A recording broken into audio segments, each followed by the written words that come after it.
മലപ്പുറത്ത് P K Kunhalikutty വിജയിച്ചു. LDFന് 1 ലക്ഷത്തിൽ പരം വോട്ടുകൾ കൂടി. തോറ്റത് ആരാണ്? എന്താണ് ഈ തെരഞ്ഞെടുപ്പ് ഫലം നൽകുന്ന സന്ദേശം? പാർട്ടികളും മുന്നണികളും എന്ത് പാഠമാണ് ഈ തെരഞ്ഞെടുപ്പ് ഫലത്തിൽ നിന്ന് വായിച്ചെടുക്കുന്നത്? ഇതാണ് ഈ മണിക്കൂറിലും ന്യൂസ് ആൻഡ് വ്യൂസ് പരിശോധിക്കുന്നത്. ഇപ്പോൾ പുതിയ പാനലിൽ ചർച്ചയ്ക്കായുള്ളത് CPM നേതാവ് ശ്രീ A. റഹീം, BJP നേതാവ് ജോർജ് കുര്യൻ, മുസ്ലിം ലീഗ് നേതാവ് മായിൻ ഹാജി എന്നിവർ. ശ്രീ മായിൻ ഹാജി, ശ്രീ പി കെ കുഞ്ഞാലിക്കുട്ടി വിജയിച്ചു. പക്ഷേ ശ്രീ ഇ അഹമ്മദിൻ്റെ ഭൂരിപക്ഷം മറികടക്കാനായില്ല.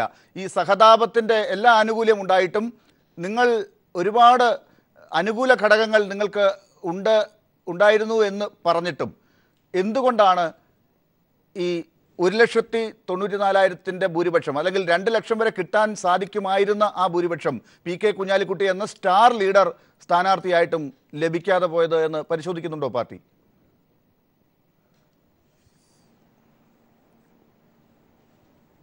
ലാലെ, 2014 ഇ അഹമ്മദ് ജയിച്ചത്.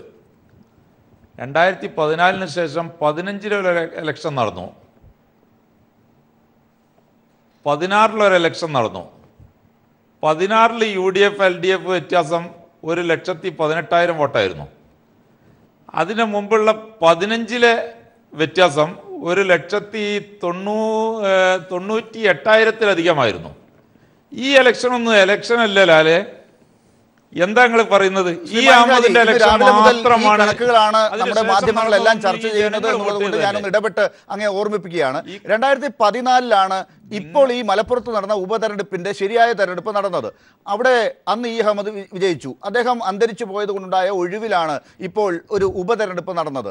അതിൽ ആ തെരഞ്ഞെടുപ്പുമായിട്ടാണ് തൊട്ട് മുമ്പ് നടന്ന 2014 അവിടെ നേടിയത് എന്താണ് എന്നുള്ളതാണ് ചർച്ച ചെയ്യുക. അതാണ് സാധാരണ തെരഞ്ഞെടുപ്പ് വിശകലനങ്ങളിലെല്ലാം നടക്കുന്നത്. ലോക്സഭയിലേക്ക് തൊട്ട് മുമ്പ് നടന്ന തെരഞ്ഞെടുപ്പിൽ എന്ത് കിട്ടി എന്നുള്ളതാണ് അടുത്ത ലോക്സഭാ തെരഞ്ഞെടുപ്പിൽ അന്വേഷിക്കുക.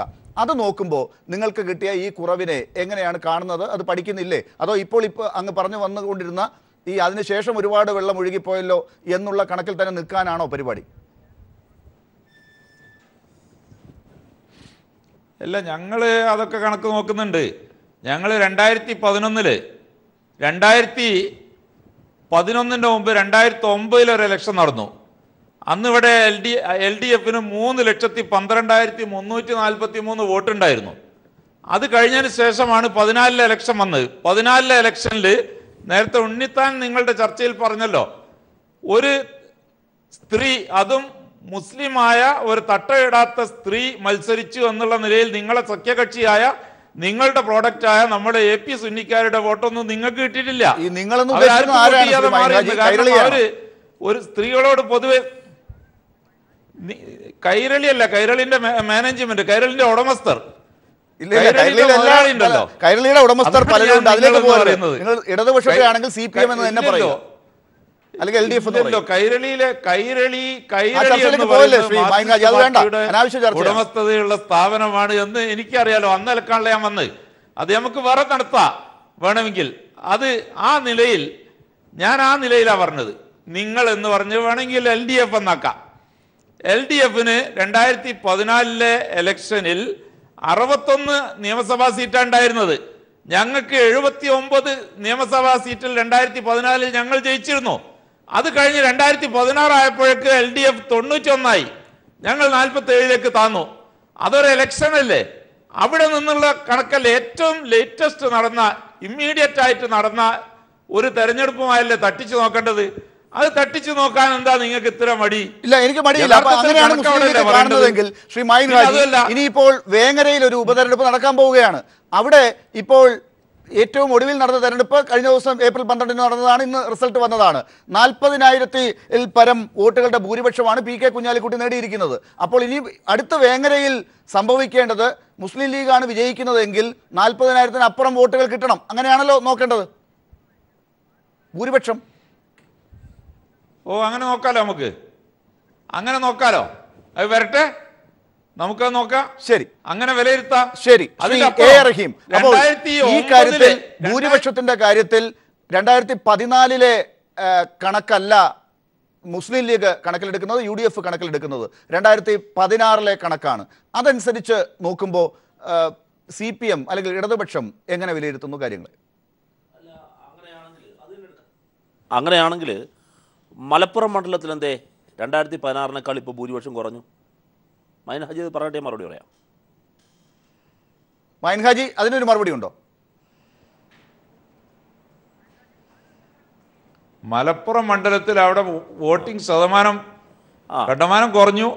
അപ്പോൾ ഒരു 2000 ചില്ലാനം വോട്ടിന്റെ ഭൂരിപക്ഷം കുറഞ്ഞു. അത് തന്നെ മറുപടി. അതിൽ അപ്പുറത്തേക്ക്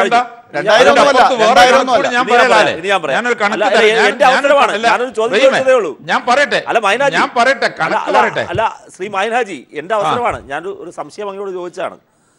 താങ്കൾ ഈ പറയുന്നത് ഓരോരുത്തർക്കും ഇഷ്ടപ്പെടുന്ന കണക്കല്ല പറയേണ്ടത്. സാധാരണഗതിയിൽ ഒരു തിരഞ്ഞെടുപ്പ്, ശ്രീ മൈൻഹാജി എല്ലാം എന്നെക്കാൾ എത്രയോ മുമ്പ് രാഷ്ട്രീയ പ്രവർത്തനം ആരംഭിച്ച ആളാണ്, തിരഞ്ഞെടുപ്പുകൾ നോക്കിക്കണ്ട ആളാണ്.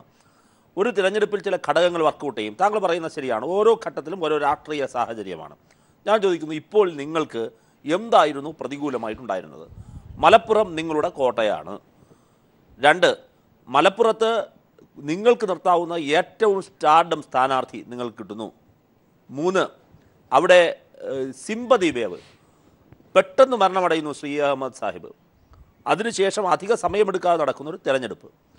സിമ്പതി വേവ് നന്നായി അനുഭവപ്പെടുന്ന തിരഞ്ഞെടുപ്പ്. ഇതെല്ലാറ്റിനും പുറമെയാണ് ഏറ്റവും ഒടുവിലത്തെ ലാപ്പിൽ ഞങ്ങളെ വല്ലാതെ പ്രതിരോധത്തിലാക്കിക്കൊണ്ട് നെയ്യാറ്റിക്കര ഉപതെരഞ്ഞെടുപ്പിൻ്റെ സമയത്ത് ടി.പി. ചന്ദ്രശേഖരൻ്റെ വിഷയം ഉയർത്തിക്കൊണ്ട് വന്നതുപോലെ സമാനമായി മഹിജയുടെ വിഷയം ഉയർത്തിക്കൊണ്ടുവന്ന കൊണ്ടുപിടിച്ച പ്രചരണം. ഇതിൽ എവിടെയാണ് നിങ്ങൾക്ക് അനുകൂലമായി? പിന്നെ ഇതിനേക്കാളൊക്കെ വലിയൊരു പ്രശ്നമുണ്ട്. ദേശീയ രാഷ്ട്രീയത്തിലേക്കുള്ള തെരഞ്ഞെടുപ്പാണ്. തീവ്ര ഹിന്ദുത്വ രാഷ്ട്രീയം അതിൻ്റെ നട്ടുച്ചയിലെത്തി നിൽക്കുന്ന ഒരു ഘട്ടമാണ്. യോഗി ആദിത്യനാഥ് രംഗത്തിറങ്ങിയ ഘട്ടമാണ്. അവിടെ ബൂത്തുകളിൽ പോലും നിങ്ങളും ഞങ്ങളും എല്ലാം ഈ പറയുന്ന വിഷയങ്ങൾ ചർച്ച ചെയ്തതാണ്. ഞാൻ ചോദിക്കട്ടെ, അപ്പോൾ അങ്ങനെ ഒരു ഭയാശങ്കയിലായ ന്യൂനപക്ഷത്തിൻ്റെ ഹോൾസെയിൽ ഡീലർഷിപ്പ് അവകാശപ്പെടുന്ന പാർട്ടിയാണല്ലോ നിങ്ങളുടേത്. നിങ്ങളുടെ കൂടാരത്തിലേക്ക് ഓടി വന്ന് കയറേണ്ടതല്ലേ? ഈ സാഹചര്യങ്ങളെല്ലാം ഉണ്ടായിട്ട് എന്തേ 2016 തിരഞ്ഞെടുപ്പിൽ നിന്ന് ഇപ്പോഴേക്ക് വന്നത്? നിങ്ങൾ തട്ടത്തിൻ്റെ കാര്യം പറഞ്ഞല്ലോ, തട്ടമിട്ട സ്ത്രീയുടെ കാര്യം. അതൊന്നും മാത്രമല്ല, നിങ്ങൾ പറ, കഴിഞ്ഞ ലോക്സഭാ തിരഞ്ഞെടുപ്പിൻ്റെ പ്രത്യേകത എന്താ? സംഘപരിവാറിനെ പ്രതിരോധിക്കാൻ ദേശീയ തലത്തിൽ കോൺഗ്രസേ ബദലുള്ളൂ എന്നാണ് ലീഗ് പ്രചരിപ്പിച്ചത്. ഇപ്പോഴും നിങ്ങൾ പ്രചരിപ്പിക്കുന്നത് അത് തന്നെയാണ്. അതുമല്ലാതെ പ്രചരിപ്പിച്ച് സംഘപരിവാറിനെ ചൂണ്ടിയിട്ടാണ് കഴിഞ്ഞ തവണ നിങ്ങൾ ഈ വോട്ടെല്ലാം സമാഹരിച്ചത്. അന്ന് നിങ്ങൾ പറഞ്ഞു പേടിപ്പിച്ചത് ഇന്ന് സത്യത്തിൽ ജനങ്ങൾ കണ്ടുകൊണ്ടിരിക്കുകയാണ്. ഏത് സംഘപരിവാർ ഭീഷണി അത് അനുഭവിക്കുകയാണ്, അടുത്തറിയുകയാണ്. ആ ജനങ്ങൾ എന്തേ നിങ്ങളുടെ കൂടാരത്തിൽ നിന്ന് ഇറങ്ങി തിരിച്ചു നടന്നു? ഇതാണ് ഞാൻ ചോദിക്കുന്നത്. വളരെ സിമ്പിളാണല്ലോ അല്ലേ? ലീഗ് മലപ്പുറത്ത് എക്കാലവും ജയിച്ചു കൊണ്ടിരിക്കുന്നത് ലീഗ് വളരെ സിമ്പിളാണ്.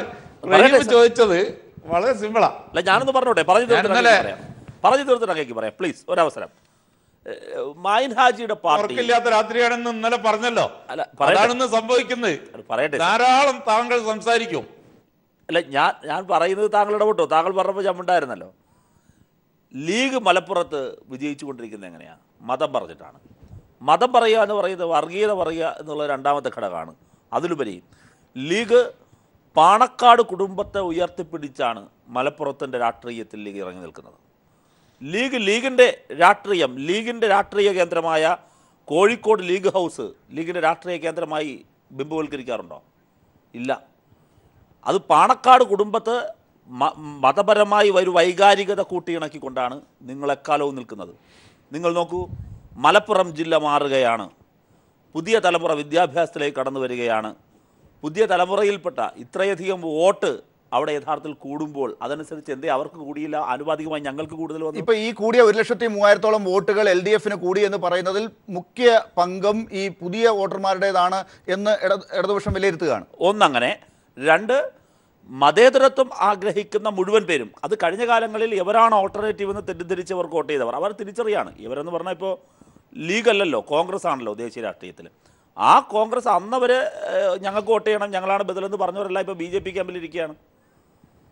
ഒരുപാട് പേരിരിക്കുകയാണല്ലോ. അപ്പോൾ അതിനെയെല്ലാം കണ്ടുകൊണ്ട് മതേതര വിശ്വാസികളായ എല്ലാ വിഭാഗങ്ങളിലും പെട്ടവർ, അതോടൊപ്പം തന്നെ മൈൻ ഹാജിയുടെ പാർട്ടിയുടെ ഈ പറയുന്ന ഇത്രയും ചില പ്രവണതകളെ, വർഗീയപരമായ ചില പ്രവണതകളെ എതിർക്കാൻ തയ്യാറായി മലപ്പുറത്തിൻ്റെ മണ്ണിൽ ഒരു പുതിയ യുവത്വം ഉയർന്നു വരുന്നു. ശരി, അതാണ് ഇടതുപക്ഷത്തിന്റെ വിലയിരുത്തൽ. ശ്രീ ജോർജ് കുര്യൻ, ഇപ്പോൾ റഹീമൊക്കെ ചൂണ്ടിക്കാട്ടിയതുപോലെ വലിയ രാഷ്ട്രീയം നിങ്ങൾ വടക്കേ ഇന്ത്യയിലൊക്കെ പറഞ്ഞുകൊണ്ടിരുന്നത് ഈ പറഞ്ഞ ഒരു വിഭാഗത്തിന് എതിരായി നിൽക്കുന്ന പ്രതീതി ഉണ്ടാക്കിയതാണ്. വളരെ ശക്തമായ രീതിയിൽ യോഗി ആദിത്യനാഥൊക്കെ അവിടെ പറഞ്ഞ രാഷ്ട്രീയമുണ്ട്, ബീഫിൻ്റെ രാഷ്ട്രീയമുണ്ട്, മറ്റ് ഒരുപാട് പ്രസ്താവനകൾ ആ തെരഞ്ഞെടുപ്പ് കാലഘട്ടത്തിൽ ഓരോരുത്തരും നടത്തിയൊന്നും ഞാനിപ്പോൾ വീണ്ടും പറയുന്നില്ല. അപ്പോൾ ആ നിലയ്ക്ക് ഒരു പേടി ഇവിടുത്തെ മലപ്പുറത്തെ ന്യൂനപക്ഷങ്ങൾക്ക് ഇടയിലും ഉണ്ടായിട്ടുണ്ടാകാം എന്നുള്ളതാണ് ഇപ്പോൾ ഇവിടെ പറഞ്ഞത്. ആ നിലയ്ക്ക് നിങ്ങൾക്ക് കിട്ടാൻ സാധ്യതയുള്ള മലപ്പുറത്തെ നിങ്ങളുടെ പോക്കറ്റിലേക്ക് ഉത്തർപ്രദേശിലൊക്കെ നിങ്ങൾ നേടിയതുപോലെയുള്ള ഒരു കുറേ വോട്ടുകൾ, ഒരു 20-24% വോട്ടുകളെങ്കിലും നിങ്ങൾക്ക് കിട്ടാൻ സാധിക്കുമായിരുന്നു എന്ന് നിങ്ങൾ കരുതി ഇവിടെ ഇറക്കിയ നിങ്ങളുടെ പ്രചരണം ഫലിച്ചില്ല. ആ നിലയ്ക്ക് 11 സീറ്റുകൾ പാർലമെന്റിലേക്ക് നേടാൻ പോകുന്ന രീതിയിൽ അമിത്ഷാ ഉണ്ടാക്കിക്കൊണ്ടിരിക്കുന്ന തന്ത്രങ്ങളും പിഴയ്ക്കുകയാണെന്നാണോ വിലയിരുത്തേണ്ടത്? അല്ല, ഈ മലപ്പുറത്ത് UDF വിജയിച്ചു, LDFും വിജയിച്ചു. കാരണം കുഞ്ഞാലിക്കുട്ടി വിജയിക്കണമെന്നാണ് LDF ആഗ്രഹിച്ചിരുന്നത്. നമ്മുടെ പിണറായി വിജയൻ്റെ ഹൽബിലെ കുട്ടിയാണ് നമ്മുടെ കുഞ്ഞാലിക്കുട്ടി. അതുകൊണ്ട് രണ്ടു കൂട്ടരും ആഘോഷിക്കുകയാണ്. അവിടെ കുഞ്ഞാലിക്കുട്ടി പരാജയപ്പെടണമെന്ന് ആഗ്രഹിച്ചത് BJP ആണ്. അപ്പോൾ തീർച്ചയായിട്ടും BJP മാത്രമാണ് പരാജയപ്പെട്ടിരിക്കുന്നത്. ആശയപരമായിട്ട് മുസ്ലിം ലീഗിനെ എതിർത്തതും BJP ആണ്. അപ്പോൾ BJP ആ പരാജയം അംഗീകരിക്കുന്നു. ഇത് പറയുന്ന അവസരത്തിൽ ഒരു ബൈ ഇലക്ഷനാണ്. 2014 ലോക്സഭാ ഇലക്ഷന് ശേഷം UPയിൽ അനേകം ബൈ ഇലക്ഷനുകൾ നടന്നു. അത് പലതും BJP ജയിച്ചതായിരുന്നു. അവിടെയെല്ലാം BJP പരാജയപ്പെട്ടു. ഈ കേരളത്തിൽ ലാൽ ഉൾപ്പെടെയുള്ളവർ വളരെ ആഘോഷിച്ചു. കാരണം ഈ നമ്മുടെ മോഡിയുടെ പ്രഭാവം തീർന്നിരിക്കുന്നു, ഇതാ UPയിൽ BJP പരാജയപ്പെട്ടിരിക്കുന്നു, ഇനി UP നോക്കണ്ട എന്ന് പറഞ്ഞുകൊണ്ടുള്ള ഒരു ആഘോഷം തന്നെ നടന്നു. അവിടെ നിന്നാണ് ഇപ്പോഴത്തെ UPയിലെ വിജയത്തിലേക്ക് ഭാരതീയ ജനതാ പാർട്ടി വന്നത്. ഇന്ത്യയിലെ ഏറ്റവും BJP ദുർബലമായിട്ടുള്ള ഒരു മണ്ഡലമാണ് മലപ്പുറം മണ്ഡലം. അതെല്ലാവർക്കും അറിയാം. 73% ന്യൂനപക്ഷങ്ങളുള്ള ഒരു മണ്ഡലമാണ് മലപ്പുറം മണ്ഡലം. അവിടെ ഞങ്ങൾ കഴിഞ്ഞ പ്രാവശ്യം പിടിച്ച വോട്ടിനേക്കാൾ കുറച്ച് വോട്ട് കൂടുതൽ പിടിച്ചിട്ടുണ്ട്. അത് എങ്ങനെയാണ്? LDFും UDFും പരാജയപ്പെടുത്താൻ ആഗ്രഹിച്ചത് BJP ആണ്. എന്നിട്ടും BJP അവിടെ നേരത്തെ പിടിച്ച വോട്ട് പിടിച്ചിരിക്കുന്നു. അപ്പോൾ പറയുന്നത് UPയിൽ ബൈ ഇലക്ഷനിൽ എങ്ങനെ BJP പരാജയപ്പെട്ടപ്പോൾ എങ്ങനെ ആഘോഷിച്ചോ അതിലും വലിയ ആഘോഷമാണ്. മുഖ്യമന്ത്രി പറയുന്നത് കുഞ്ഞാലിക്കുട്ടി വിജയിച്ചു. ശ്രീ ജോർജ് കുര്യൻ, അതല്ല, നിങ്ങൾ എന്ത് പഠിച്ചു എന്നുള്ളത് ഞാൻ ചോദിക്കുമ്പോൾ ഈ പറഞ്ഞ 900 വോട്ടുകൾ കൂടിയത് വലിയ നേട്ടമായി നിങ്ങൾ പറയുന്നുണ്ടല്ലോ. ഇത്രയും വോട്ടുകൾ അവിടെ പോളിംഗിൽ ഇപ്പോൾ കഴിഞ്ഞ തവണ ഉണ്ടായതിനേക്കാൾ വ്യത്യാസങ്ങൾ വന്നു. അല്ലെങ്കിൽ LDFനും UDFനും കൂടുതൽ വോട്ടുകൾ നേടാൻ സാധിച്ചിട്ടുണ്ട്. 70,000 വോട്ടുകൾ UDFന് കൂടി, 1,03,000 വോട്ടുകൾ LDFനും കൂടിയിട്ടുണ്ട്. അപ്പോൾ ഒരു ആ രീതിയിലുള്ളൊരു കൂടൽ ഇവിടെ വന്നിട്ടില്ല, BJPക്ക് ഉണ്ടായിട്ടില്ല. ഒന്നത്. രണ്ടാമത് പരാജയം ഒരാൾ സമ്മതിച്ചാൽ അത് അംഗീകരിക്കണ്ടേ? ശരി, അതെന്താണ്? പരാജയപ്പെട്ടിട്ടില്ല, LDF വിജയിച്ചു. കാരണം കുഞ്ഞാലിക്കുട്ടിയല്ലേ വിജയിച്ചത്. അതല്ല, നമ്മളിത് BJP പരാജയപ്പെട്ടിരിക്കുന്നു. അതാണ് ലാലിന്റെ ആഗ്രഹം. അതല്ലേ എന്റെ ആഗ്രഹമല്ല. UPയിലെ ബൈ ഇലക്ഷൻ എങ്ങനെ പരാജയപ്പെട്ടോ അതേ രീതിയിൽ മലപ്പുറത്ത് Bharatiya Janata party പരാജയപ്പെട്ടിരിക്കുന്നു. LDF ജയിച്ചിരിക്കുന്നു, UDF ജയിച്ചിരിക്കുന്നു. കാരണം കുഞ്ഞാലിക്കുട്ടി ജയിക്കണമെന്നാണ് ഈ രണ്ടു കൂട്ടരും ആഗ്രഹിച്ചത്. ശ്രീ ജോർജ് കുര്യൻ, എൻ്റെ ചോദ്യം അതല്ല. ഈ രാത്രിയിൽ നിങ്ങൾക്കുണ്ടാകുന്ന വികാരവും നിങ്ങളുടെ വിഷമവും ഒക്കെ എനിക്ക് മനസ്സിലാവും. പക്ഷേ നിങ്ങൾ 6 ഇരട്ടി വോട്ടുകൾ നിങ്ങൾ പ്രതീക്ഷിച്ചതാണ്, അത് കിട്ടിയില്ല. അല്ലെങ്കിൽ 1.5 ലക്ഷം വരെയെങ്കിലും കിട്ടുമെന്ന് കരുതിയാണ്. ജോർജ് കുര്യനെ പോലെ അല്പം പ്രായോഗികമായി ചിന്തിക്കുന്ന ആളുകൾ ചിലപ്പോൾ ഇത്രയും ചിന്തിച്ച് ഈ യാഥാർത്ഥ്യം ചിലപ്പോൾ നേരത്തെ കണ്ടിട്ടുണ്ടാകാം. മറ്റു പലരും പറഞ്ഞത് 6 ഇരട്ടി വോട്ടുകൾ കിട്ടുമെന്നാണ്. എൻ്റെ ചോദ്യം അതല്ല. 2014 നരേന്ദ്രമോദിയെ വെച്ച് നിങ്ങൾ രാജ്യം മുഴുവൻ പ്രചരിപ്പിച്ചപ്പോൾ കിട്ടിയ ഒരു വോട്ടുണ്ട്. ആ വോട്ട് പിന്നീട് നരേന്ദ്രമോദി 3 കൊല്ലം ഇവിടെ ഇന്ത്യ ഭരിച്ചപ്പോൾ ഈ നേട്ടങ്ങളെല്ലാം നിങ്ങൾ ഉയർത്തി കാട്ടിക്കൊണ്ട് ജനങ്ങളെ വീണ്ടും കണ്ടതാണ്. ന്യൂനപക്ഷങ്ങളിൽ വിശ്വാസം ഉണ്ട് എന്ന് തെളിയിക്കാൻ നിങ്ങൾ പോയതാണ്. നോട്ട് നിരോധിച്ചതിന് ശേഷം ഇതെല്ലാം ശരിയാണ് എന്ന് അന്വേഷിക്കാൻ പോയ ഒരു ഉപതെരഞ്ഞെടുപ്പാണ്. അത് കേരളത്തിൽ നിങ്ങളെ പരാജയപ്പെടുത്തിയിരിക്കുന്നു എന്നുള്ളത് എന്തെങ്കിലും പാഠം നിങ്ങളിൽ നൽകുന്നുണ്ടോ എന്നാണ് ചോദ്യം. അല്ല, ലാൽ എന്താ പറയാൻ ഉദ്ദേശിക്കുന്നത്? ലാല് പറയാൻ ഉദ്ദേശിക്കുന്നത് നരേന്ദ്രമോദിയുടെ നേതൃത്വത്തിൽ BJP മലപ്പുറം ജില്ലയിൽ, മലപ്പുറം മണ്ഡലത്തിൽ വിജയിക്കേണ്ടതായിരുന്നു. അത് വിജയിച്ചിട്ടില്ല. എന്തുകൊണ്ട് വിജയിച്ചില്ല എന്നുള്ളതിൻ്റെ പാഠം BJP ഉൾക്കൊണ്ടോ എന്നാണ് ചോദിക്കുന്നത്. കാരണം LDF ജയിച്ചിരിക്കുന്നു. ആ പാഠം ഉൾക്കൊണ്ടുകൊണ്ട് BJP ആ രീതിയിലേക്ക് ഏതായാലും പോകാൻ ആഗ്രഹിക്കുന്നില്ല.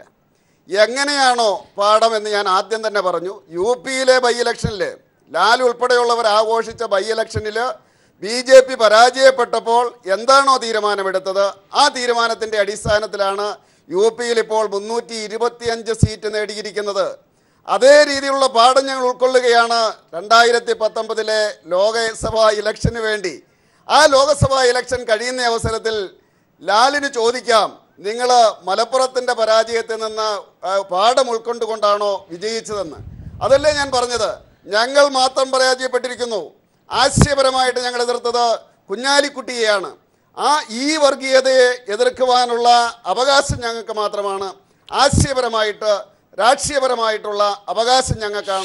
ആ അവകാശം നിലനിർത്തിക്കൊണ്ട് അതിൽ നിന്ന് പാഠം ഉൾക്കൊണ്ടുകൊണ്ട് അടുത്ത ഇലക്ഷൻ ഞങ്ങൾ വിജയിക്കും. ശ്രീ മായിൻ ഹാജി, ജോർജ് കുര്യൻ എത്രത്തോളം ഗൗരവമായിട്ടാണ് ഈ തെരഞ്ഞെടുപ്പിന്റെ ഫലത്തെ വിലയിരുത്തുന്നത് എന്നുള്ളത് എനിക്ക് സംശയമുണ്ട്. പക്ഷേ നിങ്ങൾ എങ്ങനെയാണ് BJP-യുടെ ഈ പ്രതികരണത്തെ കാണുന്നത്? ഒപ്പം ശ്രീ A. റഹീം നേരത്തെ പറഞ്ഞ ചില കാര്യങ്ങൾ കൂടിയുണ്ട്. എന്താണ് മറുപടി?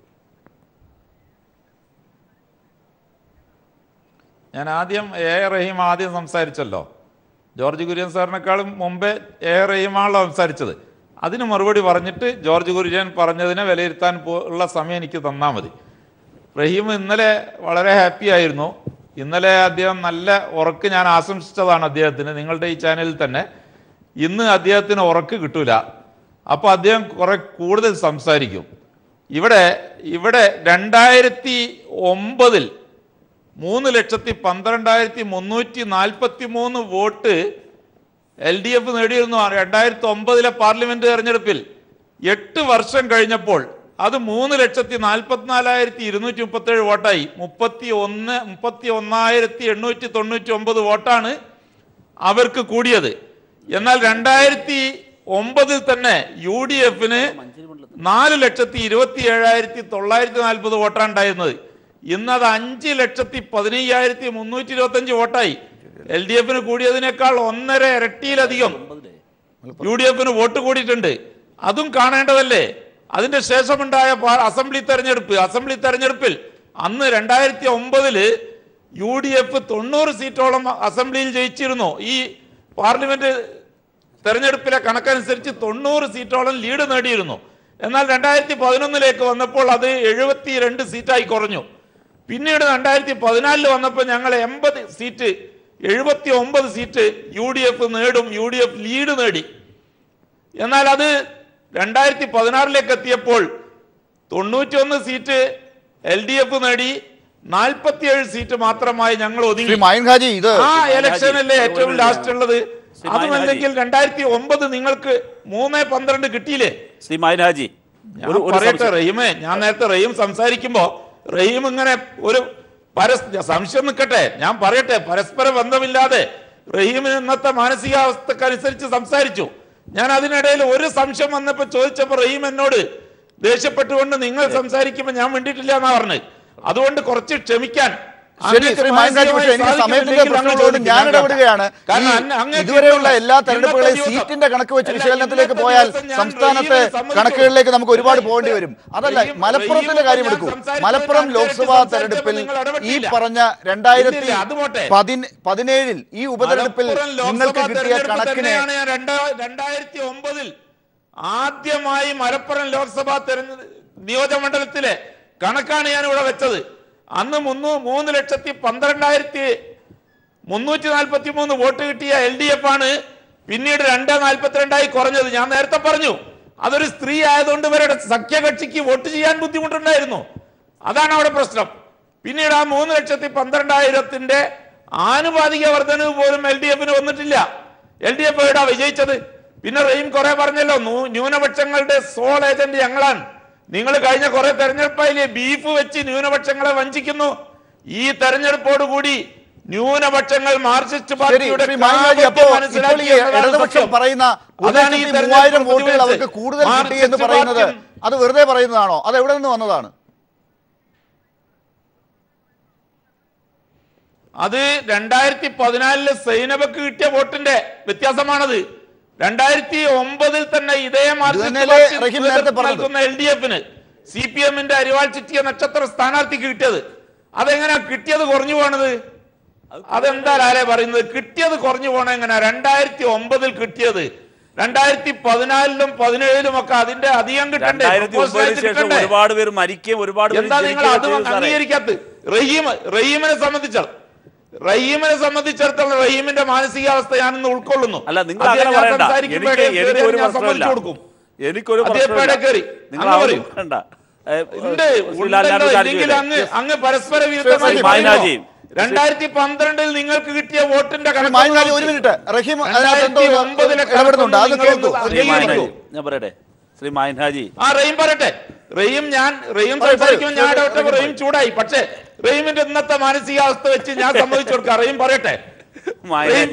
ശ്രീ മായൻഹാജി, അങ്ങ് എന്റെ സുഹൃത്താണ്, ഞാൻ നല്ല സുഹൃത്തായിട്ട് കാണുന്നുണ്ട്. അങ്ങയുടെ മാനസികാവസ്ഥയും ലീഗിന്റെ മാനസികാവസ്ഥ എനിക്ക് ഊഹിക്കാനേ പറ്റൂ. ഞാൻ ചോദിക്കട്ടെ, ബഹുമാന്യനായ ശ്രീ ലീഗിന്റെ മാനസികാവസ്ഥ പറയട്ടെ സർ. LDF പറയട്ടെ സർ.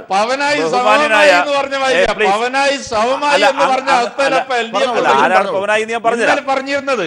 പവനായി ഞാൻ പറഞ്ഞുതരാം. അങ്ങ് അഹമ്മദ് സാഹിബ് ബഹുമാന്യനായ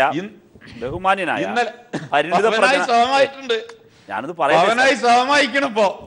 എന്താ ഇദ്ദേഹം പറയുന്നത്? ദയവായി അദ്ദേഹം പറയട്ടെ, പറഞ്ഞിട്ട് മറുപടി അനുവദിച്ചു. ബഹുമാന്യനായ യശശരീരനായ ബഹുമാന്യനായ ശ്രീ അഹമ്മദ് സാഹിബിന് അദ്ദേഹത്തിന്റെ വേർപാടിലും മലപ്പുറത്തെ വോട്ടർമാരിൽ തെല്ലും വിഷമമുണ്ടായിരുന്നില്ല എന്ന് ലീഗ് സമ്മതിക്കുമോ? എൻ്റെ ഒന്നാമത്തെ ചോദ്യം. രണ്ടാമത്തെ ചോദ്യം, അത് വോട്ടായി മാറുക ഇന്ത്യയിലെ എവിടെയും തെരഞ്ഞെടുപ്പ് ചരിത്രത്തിൻ്റെ ചരിത്രമാണ്. എവിടെ ഒരാൾ സിറ്റിംഗ് പ്രതിനിധി മരിച്ചു പോയിട്ടുണ്ടോ, പഞ്ചായത്ത് വാർഡിലാവട്ടെ, അതിൻ്റെ ഒരു സിമ്പതി വേവ് വോട്ടിൽ പ്രതിഫലിക്കാറുണ്ട്. ഇതെന്തുകൊണ്ട്? ഇത് അവിടെ വന്നിട്ടുണ്ടാവുമല്ലോ. രണ്ട്, ജമാഅത്തെ ഇസ്ലാമിയുടെയും വെൽഫെയർ പാർട്ടിയുടെയും വോട്ട്, അല്ല പോപ്പുലർ ഫ്രണ്ടിൻ്റെയും വോട്ട് നിങ്ങൾക്ക് അനുകൂലമായി വന്നിട്ടുണ്ടല്ലോ. മൂന്ന്, നിങ്ങൾക്ക് കിട്ടാവുന്ന ഏറ്റവും പ്രധാനപ്പെട്ട സ്ഥാനാർത്ഥിയാണ്, ഇതിനേക്കാൾ നല്ല വേറൊരു സ്ഥാനാർത്ഥി ഉണ്ട് എന്ന് നിങ്ങൾ പറയാൻ കഴിയില്ലല്ലോ. അടുത്ത് MP ഫൈസൽ ഏറ്റവും ദുർബലനായ സ്ഥാനാർത്ഥിയായിരുന്നു എന്നായിരുന്നല്ലോ നിങ്ങളുടെ അവകാശവാദം പ്രചരണം. എന്തേ TK ഹംസയെ നിർത്തിയില്ല എന്നായിരുന്നല്ലോ തെരഞ്ഞെടുപ്പ് യോഗങ്ങളിൽ താങ്കൾ ഉൾപ്പെടെ പ്രസംഗിച്ചത്. ഞാൻ ചോദിക്കുന്നു, നിങ്ങൾ തന്നെ പറഞ്ഞ ഈ അനുകൂലമായ ഘടകങ്ങൾ, ഈ യാഥാർത്ഥ്യങ്ങൾ ഞാൻ ചോദിച്ച പോയിന്റ് ബൈ പോയിൻ്റാണ്. നിങ്ങൾ ഉത്തരം പറ. എന്നിട്ടും ലീഗിന് അഹമ്മദ് സാഹിബ് സമ്പാദിച്ചതിനേക്കാൾ കൂടുതൽ വോട്ട് നേടാനായില്ല. ഞാൻ രാഷ്ട്രീയ സാഹചര്യം നേരത്തെ പറഞ്ഞത് ആവർത്തിക്കുന്നില്ല. യോഗി ആദിത്യനാഥ് ഉൾപ്പെടെ ചർച്ച ചെയ്യപ്പെട്ടൊരു തിരഞ്ഞെടുപ്പിൽ നിങ്ങൾക്ക് കൂടുതൽ നേട്ടമുണ്ടാക്കാൻ കഴിയുമായിരുന്നൊരു രാഷ്ട്രീയ സാഹചര്യം ഉണ്ടായിട്ടും നിങ്ങൾക്ക് നേടാനാകാത്തത്, എൻ്റെ ആർഗ്യുമെൻ്റ് സിമ്പിളാണ്. അത് രാജ്യവ്യാപകമായി കോൺഗ്രസ് BJP ആയി പരിവർത്തനം ചെയ്യപ്പെടുകയും RSSനെയും സംഘപരിവാറിനെയും എതിർക്കാൻ കോൺഗ്രസിനെ കൊണ്ടാകില്ല എന്നും മലപ്പുറത്തെ ജനങ്ങൾ മനസ്സിലാക്കുന്നു. ശ്രീ മായൻഹാജി പെട്ടെന്ന് മറുപടി. അല്ല, ഇന്നലെ വരെ റഹീം പറഞ്ഞിരുന്നത് കോലീബിയാണെന്നാണ് പറഞ്ഞത്. ഇന്ന് പറയുന്നത് ജമാഅത്തെ ഇസ്ലാമിയും SDPI NDF ഒക്കെ ഞങ്ങൾക്ക് വോട്ട് ചെയ്തു. ഞങ്ങളിൽ നിന്ന്, ഞങ്ങളെ മുസ്ലിം സമുദായത്തിൽ നിന്ന് മുസ്ലിം ലീഗിനെ എതിർക്കാൻ CPM വളർത്തിക്കൊണ്ടുവരുന്ന സാധനങ്ങളല്ലേ ഇതൊക്കെ. എന്നിട്ട് അവർ ലീഗിന് വോട്ട് ചെയ്യുന്നു പറയാൻ അപാരമായ തൊലിക്കട്ടിയാണ്. റഹീമിന് ഇത്രയധികം തൊലിക്കട്ടി ഉണ്ടായിരുന്നു എന്ന്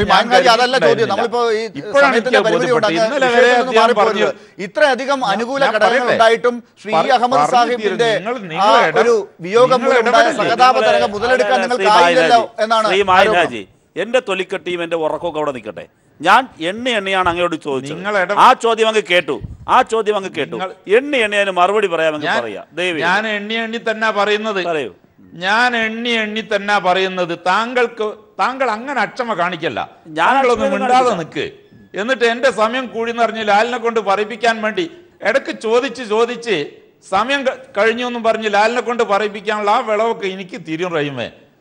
അങ്ങയുടെ അത്ര വിളവ് എനിക്കില്ല എന്നാൽ ഞാനത് സമ്മതിക്കുന്നു. പക്ഷേ ഇതൊക്കെ എനിക്ക് മനസ്സിലാവും.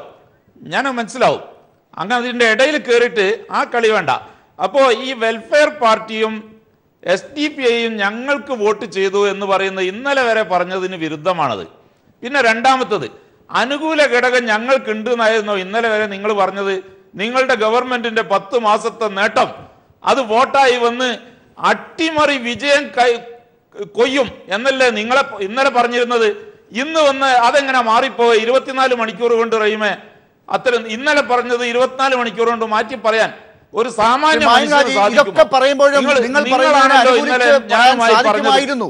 ഒരുപക്ഷെ ഈ ഭൂരിപക്ഷം 2-2.5ലേക്കൊക്കെ പോയിരുന്നു എങ്കിൽ, ഇപ്പോൾ അഹമ്മദ് സാഹിബിന്റെ ആ സഹതാപ തരംഗം ഒക്കെ നിങ്ങൾക്ക് അനുകൂലമാക്കാൻ മാറ്റാൻ പറ്റിയിരുന്നു എങ്കിൽ ഇപ്പോൾ ഇടതുപക്ഷം ഒരു നേട്ടം ഉണ്ടാക്കിയില്ല എന്ന് പറയാമായിരുന്നു. പക്ഷേ ഇപ്പോൾ ഇടതുപക്ഷത്തിന് മുൻകാലങ്ങളെ അപേക്ഷിച്ച് 8% വോട്ട് കൂടിയിട്ടുണ്ട്. അതല്ലെങ്കിൽ അവർക്ക് പുതിയ വോട്ടർമാരുടെ നല്ല ശതമാനം കിട്ടിയെന്ന് അവർക്ക് അവകാശപ്പെടാൻ സാധിക്കുന്നുണ്ട്. നിങ്ങൾക്ക് ഈ പറയുന്ന ഒരു ചീത്തപ്പേര് ഉണ്ടാകുന്നുമുണ്ട്. SDP-യുടെയും വെൽഫെയർ പാർട്ടിയുടെയും 70,000-ഓളം വോട്ട് നിങ്ങൾക്ക് കിട്ടിയെന്ന് ആരോപണവും കേൾക്കേണ്ടി വരുന്നുണ്ട്. എന്നിട്ടും നിങ്ങൾക്ക് ഇത് മതിയോ എന്നതാണ് ചോദ്യം. അത് നിങ്ങൾക്ക് എന്താണ് മറുപടി? അതിനുള്ള മറുപടി ഞാൻ പറഞ്ഞല്ലോ. ഞങ്ങൾക്ക് ഇപ്പോൾ കിട്ടിയത് ഇന്നത്തെ രാഷ്ട്രീയത്തിൽ ഞങ്ങൾക്ക് കിട്ടാവുന്നതിന്റെ മാക്സിമം വോട്ടാ. കഴിഞ്ഞ തവണ 1,00,000 വോട്ടാണ് CPM-ൻ്റേത് കുറഞ്ഞത്. അതിനു മുമ്പുള്ള ഇലക്ഷനുമായി ആ 1,00,000 വോട്ട് നിഷേധ വോട്ടായി അവിടെ മാറി നിന്നിട്ടുണ്ട്. അതിൽ നിന്നാണ് ഞങ്ങൾ 2,00,000-ത്തേക്ക് റെക്കോർഡ് ഭൂരിപക്ഷത്തിലേക്ക് എത്തിയത്. ചരിത്രത്തിലെ മലപ്പുറം ജില്ലയിലെ തെരഞ്ഞെടുപ്പ് മഞ്ചേരി ഉണ്ടായത് മുതൽ വീണ്ടും മലപ്പുറമായി മാറിയത് മുതൽ ഇന്ന് വരെ ഈ നിയോജകമണ്ഡലത്തിൽ ഉണ്ടായ ഏറ്റവും രണ്ടാമത്തെ ഭൂരിപക്ഷമാണിത്. ഒന്നാമത്തെ ഭൂരിപക്ഷവും ഇതും തമ്മിൽ 23,000 വോട്ടിന്റെ വ്യത്യാസമുള്ളൂ. വലിയ വ്യത്യാസമൊന്നുമില്ല. പിന്നെ ഞങ്ങൾ അഹമ്മദ് സാഹിബിന്റെ സഹതാപ തരംഗം ഉണ്ടാക്കി എവിടെയെങ്കിലും പ്രസംഗിച്ചതായിട്ട് നിങ്ങൾക്ക് കാണാം. ഞങ്ങൾ രാഷ്ട്രീയമാണ് പറഞ്ഞത്. നിങ്ങളെപ്പോലെ വോട്ട് ചൂഷണം ഈ റഹീമിന്റെ പാർട്ടിയെ പോലെ ലാലിന് ചൂടാണ്ട. റഹീമിന്റെ പാർട്ടിയെ പോലെ വോട്ട് ചൂഷണം ചെയ്യാറില്ല ഞങ്ങൾ ഒരിക്കലും. റഹീമിന്റെ പാർട്ടിയാണെങ്കിലും ആരാണെങ്കിലും കേരളത്തിൽ ഇങ്ങനെ ഒരു അപായം ഉണ്ടായാൽ ആ സഹതാപം വർക്കൗട്ട് ചെയ്യാറുണ്ട്. മലപ്പുറത്ത് മാത്രം അത് കണ്ടില്ല, അതുകൊണ്ട് ചോദിച്ചതാണ്. ശരി, ഇനിയിപ്പോ ശ്രീ ജോർജ് കുര്യൻ പറഞ്ഞൊരു കാര്യമുണ്ടല്ലോ, അദ്ദേഹം വിലയിരുത്തിയ ആ വിലയിരുത്തൽ യാഥാർത്ഥ്യ ബോധത്തോടു കൂടി ഉള്ളതാണെന്ന് ശ്രീ മായൻ ഹാജി കരുതുന്നുണ്ടോ? ഞങ്ങൾ മരിച്ചുപോയ ആളെ വെച്ച് വോട്ട് ചോദിക്കുന്ന പണി ഞങ്ങളെടുത്തില്ല.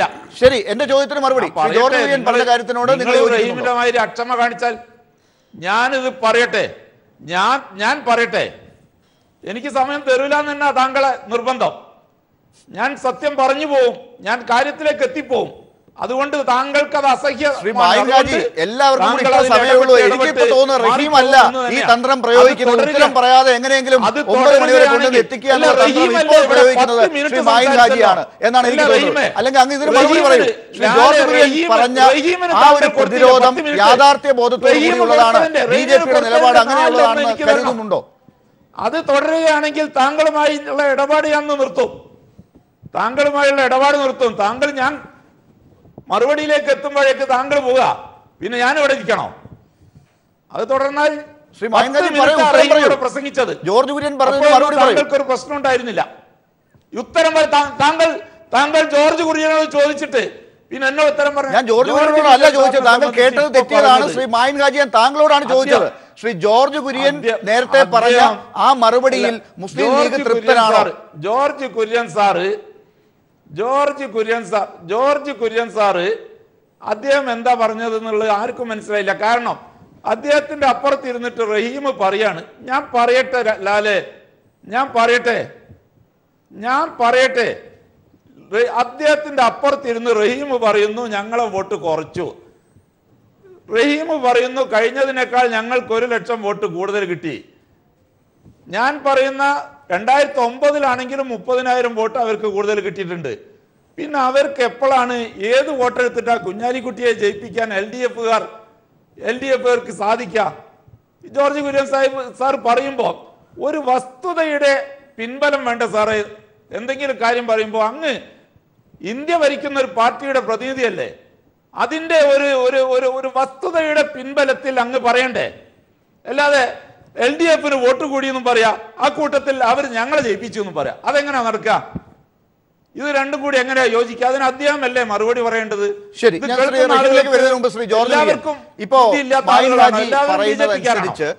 ഈ ആ കണക്കുകൾ നിങ്ങൾ പറയേണ്ടതുണ്ട്. നിങ്ങൾക്ക് വോട്ട് എങ്ങനെ കുറഞ്ഞു അല്ലെങ്കിൽ കൂടിയില്ല, നിങ്ങൾ ഇത്രയും കാര്യങ്ങളൊക്കെ വടക്കേ ഇന്ത്യയിൽ പറഞ്ഞിട്ടും അവിടെയൊക്കെ വിജയം വലിയ രീതിയിൽ ഉണ്ടായിട്ടും നരേന്ദ്രമോദി ഇഫക്റ്റിലൂടെ എല്ലായിടത്തും നേട്ടങ്ങൾ ഉണ്ടായിട്ടും കേരളത്തിൽ എന്തുകൊണ്ട് നേടാൻ പറ്റുന്നില്ല എന്നുള്ളതിന് ഒരു കളിയാക്കി മറുപടി മാത്രമാണ് ശ്രീ ജോർജ് കുര്യൻ പറയുന്നത്. അതിന് യാഥാർത്ഥ്യ ബോധവുമായി ഒരു പൊരുത്തമില്ല എന്ന് പറയേണ്ടി വരും. അത് ഈ 10 ലോക്സഭാ മണ്ഡലങ്ങൾ നോക്കി വച്ചിരിക്കുന്ന, അല്ലെങ്കിൽ 11 ലോക്സഭാ മണ്ഡലങ്ങൾ നോക്കി വച്ചിരിക്കുന്ന ഒരു ദേശീയ പാർട്ടിക്ക് ചേർന്ന ഒരു വിലയിരുത്തലല്ല. അല്ല ലാല് പോളിങ്ങിൻ്റെ അന്ന് എന്നോട് ചോദിച്ചിരുന്നു, തിരിച്ചും മറിച്ചും ചോദിച്ചു. ഞാൻ പറഞ്ഞത് 64,000 വോട്ട് കഴിഞ്ഞ പ്രാവശ്യം കിട്ടിയതിൽ ഒരു വോട്ടെങ്കിലും കൂടുതൽ കിട്ടും എന്നാണ് പറഞ്ഞത്. ലാലന്ന് പല കണക്കും പറഞ്ഞു. അപ്പോഴും ഞാൻ പറഞ്ഞു ഈ നേരത്തെ കിട്ടിയതിനേക്കാൾ ഒരു വോട്ടെങ്കിലും കൂടുതൽ കിട്ടും എന്നാണ് ഞാൻ പറഞ്ഞത്. BJPക്ക് വോട്ട് കൂടിയിട്ടുണ്ട്. പക്ഷേ ഇവിടെ ചർച്ച ചെയ്യുന്നത് ഈ കുഞ്ഞാലിക്കുട്ടിയുടെ കമൻ്റാണെങ്കിലും മുഖ്യമന്ത്രിയുടെ കമൻ്റാണെങ്കിലും ഇവർ പറയുന്നത് BJP തോറ്റെന്നാണ്. കുഞ്ഞാലിക്കുട്ടി ജയിച്ചു എന്ന് പറയുന്നത് മനസ്സിലാക്കാൻ സാധിക്കും. തോറ്റത് LDFും തോറ്റിട്ടുണ്ട്, BJPയും തോറ്റിട്ടുണ്ട്. കാരണം തോൽവി തന്നെയാണ്. ഇവിടുത്തെ ഭരണകക്ഷിയാണ് LDF. ശരി, അപ്പൊ അവരത് തോൽവിയാണ് എന്ന് അംഗീകരിക്കുന്നില്ലാത്തതാണ്. ഇപ്പൊ ജോർജ് കുര്യൻ അന്ന് പറഞ്ഞ കണക്ക് ഞാൻ ഓർക്കുന്നുണ്ട്. 64,000-ൽ ഒരു 66,000 വരെ കിട്ടാൻ സാധ്യതയുണ്ട് എന്ന് കൃത്യമായി ഒരു ചർച്ചയിൽ പറഞ്ഞത് ജോർജ് കുര്യൻ മാത്രമാണെന്നാണ് ഞാൻ മനസ്സിലാക്കുന്നത്. അത് യാഥാർത്ഥ്യ ബോധവുമായി പൊരുത്തപ്പെടുന്ന ഒരു കണക്കായിരുന്നു. പക്ഷേ ഇത് എന്തുകൊണ്ട് എല്ലാ BJP നേതാക്കളും മനസ്സിലാക്കുന്നില്ല? കേരളത്തിൽ നിങ്ങളുടെ വലിയ ദേശീയ അജണ്ട ചിലവാകില്ല എന്ന് ജോർജ് കുര്യനെങ്കിലും ചുരുക്കം മനസ്സിലായി എന്നാണ് കരുതേണ്ടത്. അങ്ങനെയല്ല. കാരണം ഈ BJPയുടെ ഈ 11 മണ്ഡലങ്ങളിൽ മലപ്പുറം ഇല്ല എന്ന് ഏത് കൊച്ചുകുട്ടിക്കും മനസ്സിലാവും. അത് എന്തുകൊണ്ടാണ് ഞാൻ പറയുന്നത്? മലപ്പുറം രാധാകൃഷ്ണൻ ഉൾപ്പെടെയുള്ളവർ എന്തോ പറഞ്ഞപ്പോ ശ്രീ കമലിനെ കുറിച്ച് പറഞ്ഞത് ഒരു വിവാദ പരാമർശമുണ്ടല്ലോ, അതുപോലെ തോന്നുന്നു. ആരോ പറഞ്ഞതുപോലെ ഈ മലപ്പുറം എന്ന് പറയുന്നത് BJPക്ക് പാകിസ്ഥാനാണ് എന്ന് ആരോ പറഞ്ഞതുപോലെ, ഞാൻ പറയുന്നതല്ല. അതുപോലെ ഒരു കരുതൽ ഉണ്ടോ നിങ്ങൾക്ക്? അതായത് ഇത് മലപ്പുറം ഇന്ത്യയിലല്ല എന്നാണോ നിങ്ങൾ കരുതുന്നത്? BJPക്ക് കുറച്ച് വോട്ട് കിട്ടുന്ന മണ്ഡലമായതുകൊണ്ടാണ്. തിരുവനന്തപുരത്തെ പറ്റി LDFന് 3ാം സ്ഥാനമാണല്ലോ തിരുവനന്തപുരത്തുള്ളത്. അവിടുത്തെ പറ്റി പറയുന്ന അവസരത്തിൽ നിങ്ങൾക്ക് ഇതുപോലെ പറയാൻ സാധിക്കും. യാഥാർത്ഥ്യത്തിന്റെ അടിസ്ഥാനത്തിലാണ്. അല്ല, തിരുവനന്തപുരത്ത് ഒരിക്കൽ ചക്ക വീണപ്പോൾ മുയല് ചത്തു എന്ന് കരുതി. അതായത് നിങ്ങൾക്ക് ഒരിക്കൽ അങ്ങനെ ഒരു 2ാം സ്ഥാനം വന്നിട്ടുണ്ടെങ്കിൽ അത് നിങ്ങൾ ക്രമാതീതമായി അല്ലെങ്കിൽ ക്രമം അനുസരിച്ച് ഓരോ ഘട്ടത്തിൽ നിങ്ങൾ ഉണ്ടാക്കിയെടുത്തതാണ് ഇത്. അല്ല, തുടക്കം തൊട്ടേ നിങ്ങൾക്ക് BJPക്ക് ഇവിടെ വോട്ടില്ലായിരുന്നു. അതുപോലെ മലപ്പുറത്ത് എന്തുകൊണ്ട് നിങ്ങൾക്ക് പറ്റുന്നില്ല? ലാലെ, ഈ 2014 UPയിൽ ഒരു ചക്ക വീണു എന്നാണ് ലാലനോട് പല പ്രാവശ്യം പറഞ്ഞിട്ടുള്ളത്.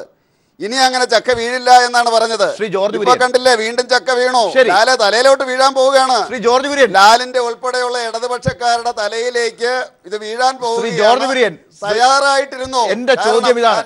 ജോർജ് കുര്യൻ, ഒറ്റ ചോദ്യം. മലപ്പുറം എന്നുള്ളത് നിങ്ങളുടെ അജണ്ടയിൽ ഇല്ലാത്തത് എന്തുകൊണ്ടാണ്? മലപ്പുറത്തിന് എന്താണ് ഒരു പരിമിതി ഉള്ളത് നിങ്ങൾക്ക്? അല്ല ലാലെ, ഞാൻ പറയാം. മാർക്സിസ്റ്റ് പാർട്ടിക്ക് സ്വാധീനമുള്ളിടത്താണ് BJP ഇപ്പോൾ വിജയിക്കുന്നത്. നിങ്ങൾ എപ്പോഴും പറയുമല്ലോ ഞങ്ങളാണ് തടയുന്നതെന്ന്. നേമം മണ്ഡലമാണ് ഞങ്ങൾ പിടിച്ചത്. നിങ്ങളുടെ കോട്ടയല്ലായിരുന്നോ? തിരുവനന്തപുരം ഈ കോർപ്പറേഷനിൽ ഞങ്ങൾ 5-ൽ നിന്ന് 35-ലേക്ക് വന്നു. മാർക്സിസ്റ്റ് പാർട്ടിയുടെ 21 വാർഡ് പിടിച്ചുകൊണ്ടാണ് ഞങ്ങൾ വന്നത്.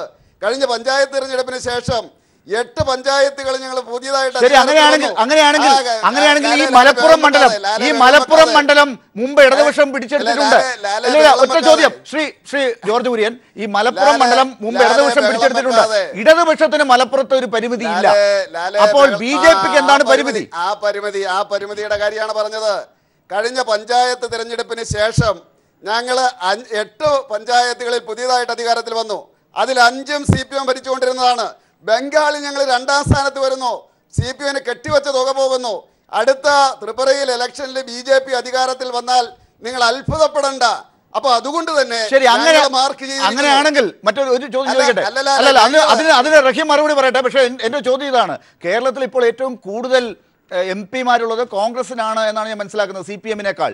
അപ്പോൾ അവിടെ CPM-ന്റെ മണ്ഡലങ്ങളല്ലേ നിങ്ങൾക്ക് കിട്ടാൻ സാധ്യതയുള്ളൂ. ഈ കോൺഗ്രസിന്റെ മണ്ഡലങ്ങളൊന്നും നിങ്ങൾക്ക് കിട്ടില്ലല്ലോ. അങ്ങനെ ഈ പറഞ്ഞതിന് അർത്ഥമുണ്ടോ? യഥാർത്ഥ പ്രതിപക്ഷമായിട്ട് BJP മാറുന്ന അവസരത്തിൽ കോൺഗ്രസ് ഇല്ലാതാകും. അത് ഓട്ടോമാറ്റിക്കായിട്ട് ആവിയായിട്ട് പോകും. ഇപ്പോൾ AK ആന്റണി പറഞ്ഞില്ലേ, മാർക്സിസ്റ്റ് പാർട്ടിയും BJPയും കൂടെ കേരളം പങ്കിട്ടെടുക്കുന്നു. പ്രതിപക്ഷമായിട്ട് BJP വന്നിരിക്കുന്നു. അതുകൊണ്ട് നിങ്ങൾ ഈ മലപ്പുറം ചൂണ്ടിക്കാണിച്ചാൽ ഞാൻ പറഞ്ഞ UPയിലെ ബൈ ഇലക്ഷൻ നേരത്തെ ശ്രീ മായിൻ ഹാജി ചില കാര്യങ്ങൾ പറഞ്ഞിട്ടുണ്ട്. ഒപ്പം ശ്രീ ജോർജ് കുര്യൻ പറയുന്ന ഒരു പരിമിതി BJPക്ക് മലപ്പുറത്ത് എന്താണെന്ന് നിങ്ങൾക്ക് മനസ്സിലാവുന്നുണ്ടോ? ശ്രീ ജോർജ് കുര്യൻ പറയുന്നതിൽ യാതൊരു സംശയവും വേണ്ട. അതിനകത്ത് വിഷലിപ്തമായ വർഗീയതയുണ്ട്. അത് ശ്രീ AN രാധാകൃഷ്ണൻ പറഞ്ഞതും അതോടൊപ്പം തന്നെ മറ്റു പലരും ഇടക്കാലത്തെല്ലാം പറഞ്ഞതുമായി ബന്ധപ്പെട്ട് യോഗി ആദിത്യനാഥിൻ്റെ ഭാഷയാണ് അറിയാതെയെങ്കിലും ശ്രീ ജോർജ് കുര്യൻ്റെ വായിൽ നിന്ന് വീണത്. മലപ്പുറത്ത് കേരളത്തിൻ്റെ ഭാഗമല്ല എന്ന് BJPക്ക് മാത്രമേ പറയാൻ കഴിയൂ. മലപ്പുറം കേരളത്തിൻ്റെ ഭാഗമാണ്. ഇതാണ് ഇടതുപക്ഷ ജനാധിപത്യ മുന്നണിയുടെ നിലപാട്. അത് കേരളത്തിൻ്റെ ഭാഗമല്ല എന്നെങ്ങനെ പറയാൻ കഴിയും? ഒരു കൂട്ടർ ജയിക്കുന്നില്ല എന്ന് കരുതിയത് അങ്ങനെ കേരളത്തിൻ്റെ ഭാഗമല്ലാതാകും. ഒരു പ്രത്യേക മതവിഭാഗത്തിൽപ്പെട്ടവർ കൂടുതലുള്ളത് കൊണ്ട് കേരളത്തിൻ്റെ ഭാഗമല്ല എന്നങ്ങനെ ചിന്തിക്കാൻ കഴിയും. ഇതാണ് ബി ജെ പിയുടെ പ്രശ്നം. ബി ജെ പി മനസ്സിലാക്കേണ്ടത് അവിടുത്തെ ഹിന്ദു വിഭാഗത്തിൽപ്പെട്ട ആളുകൾ ബി ജെ പിക്ക് മുമ്പ് പോകുന്നില്ല. അതാണ് കേരളത്തിൻ്റെ ശക്തി. എത്ര വലിയ പ്രകോപനപരമായ എത്രയോ കൊലപാതകങ്ങൾ നടത്തി ഈ അടുത്ത കാലത്ത്. ഞാനതിൻ്റെ വിശദാംശങ്ങളിലേക്ക് പോകുന്നില്ല. എൻ്റെ ചർച്ച ശ്രീ മായിൻ ഹാജി ചില കാര്യങ്ങൾ ഉന്നയിച്ചു. ഞാൻ ചില ചോദ്യങ്ങൾ ചോദിച്ചു, എണ്ണി ചോദിച്ചു. അതിൽ അദ്ദേഹം പറഞ്ഞൊരു കാര്യം, ഇ അഹമ്മദ് സാഹിബിൻ്റെ പടം ഞങ്ങൾക്ക് ഉപയോഗിച്ചിട്ടില്ല. ഇ അഹമ്മദ് സാഹിബിൻ്റെ പടം മാത്രമല്ല, നിങ്ങൾ പാണക്കാട് ശിഹാബ് തങ്ങളുടെ പടം ഉൾപ്പെടെ വെച്ചിട്ടാണ്, ബഹുമാന്യനായ പാണക്കാട് ശിഹാബ് തങ്ങളുടെ പടം ഉൾപ്പെടെ വെച്ചിട്ടാണ് നിങ്ങൾ വോട്ട് ചോദിച്ചത്.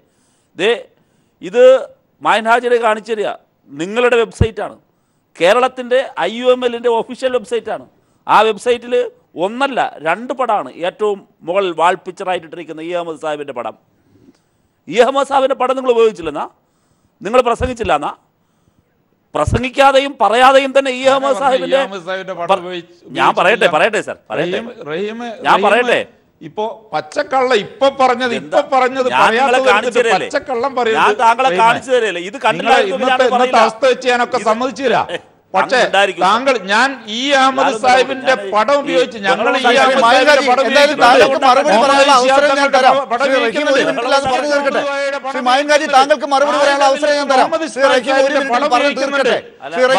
തങ്ങളുടെ പടം ഉപയോഗിക്കുന്നുണ്ട്. ആരാ പടം ഉപയോഗിക്കില്ല എന്ന് പറഞ്ഞ് ഞാനത് പറയട്ടെ, ആവശ്യം പറയാം. ഞാൻ പറയാത്തൊരു കാര്യം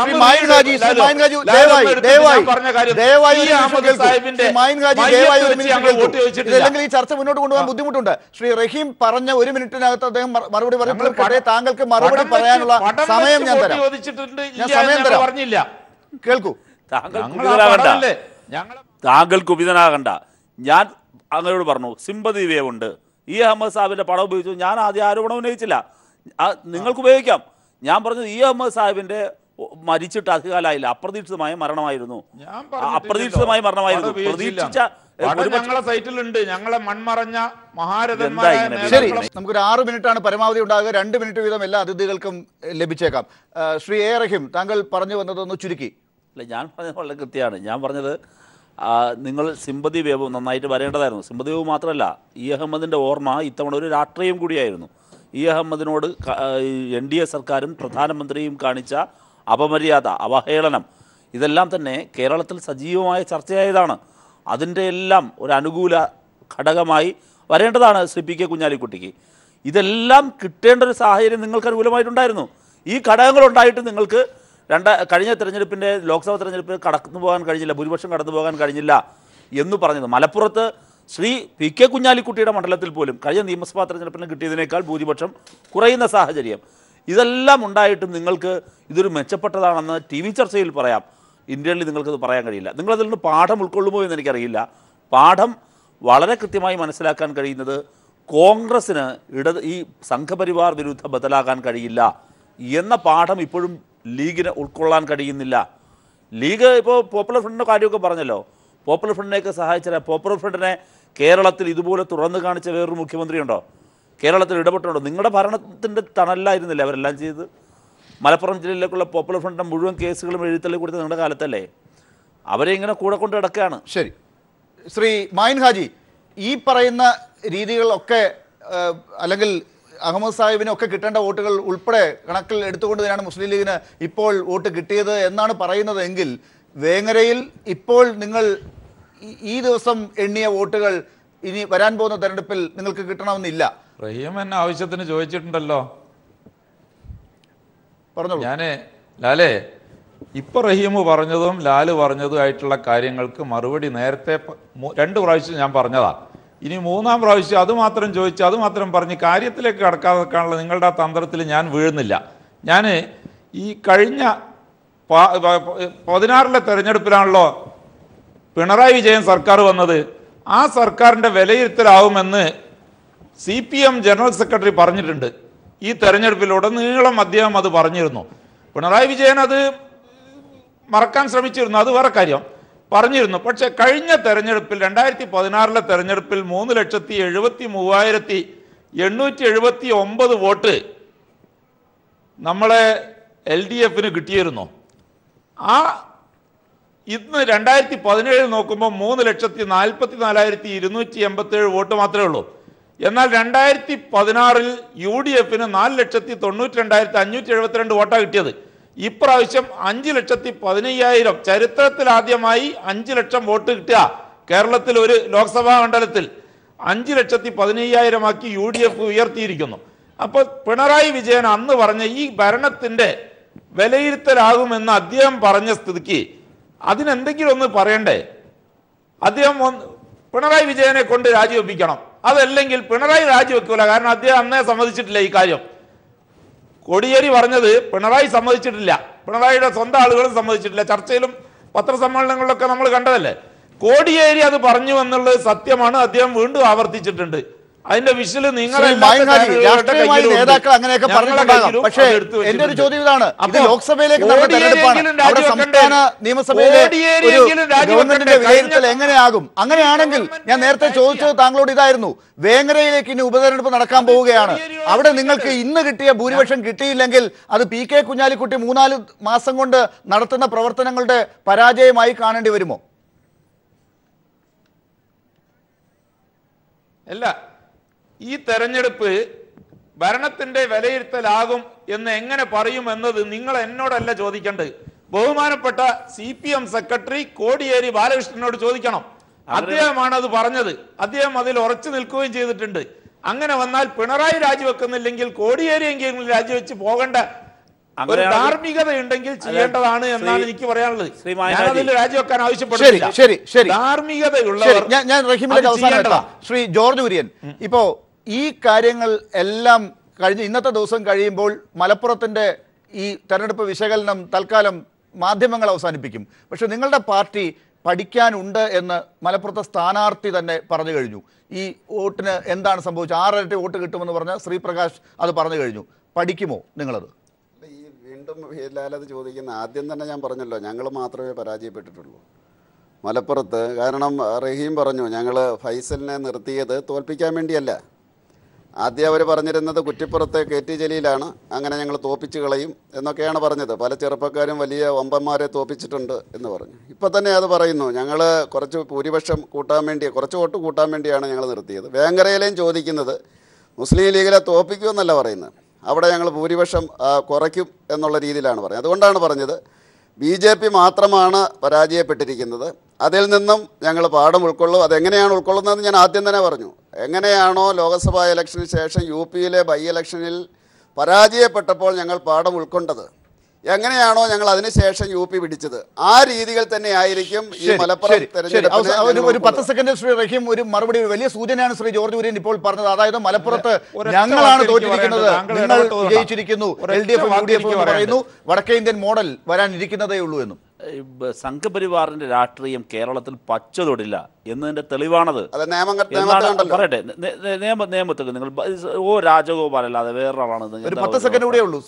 ഇതെല്ലാം വെറുതെയാണ്. നിങ്ങൾക്ക് ഒരു ഘട്ടത്തിലും കേരളത്തിൽ BJP-യുടെ രാഷ്ട്രീയത്തിൽ നിൽക്കാനാകുമായിരുന്നുവെങ്കിൽ വീടുകൾ തോറും കയറിയിറങ്ങി പച്ച വർഗീയത പ്രചരിപ്പിച്ചുകൊണ്ട് RSS ഈ തെരഞ്ഞെടുപ്പിനെ നേരിട്ട് ഉപതെരഞ്ഞെടുപ്പാണ്.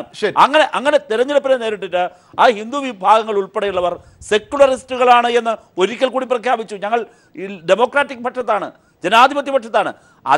അതിന് നിങ്ങൾ ഇങ്ങനെ വന്നിട്ട് പറയേണ്ട ശ്രീ ജോർജ് കുര്യൻ ഒരു കാര്യമില്ല. എന്തായാലും സമയത്തിന്റെ പരിമിതി കൊണ്ട് ഞാൻ ഇടപെടുകയാണ്. മായൻ ഹാജിക്ക് എന്തോ പറയാനുണ്ടെന്ന് എനിക്കറിയാം, പക്ഷേ സമയത്തിന്റെ പരിമിതി ഉണ്ട്. അത് എല്ലാ അതിഥികളും മനസ്സിലാക്കണം. അടുത്ത ചർച്ചകളിൽ അതനുസരിച്ചുള്ള വേഗത്തിൽ മറുപടികൾ പറയുകയും വേണമെന്ന് അഭ്യർത്ഥിച്ചുകൊണ്ട് വളരെ നന്ദി ചർച്ചയിൽ പങ്കെടുത്തതിന് ശ്രീ മായൻ ഹാജി, ശ്രീ റഹീം, ശ്രീ ജോർജ് കുര്യൻ.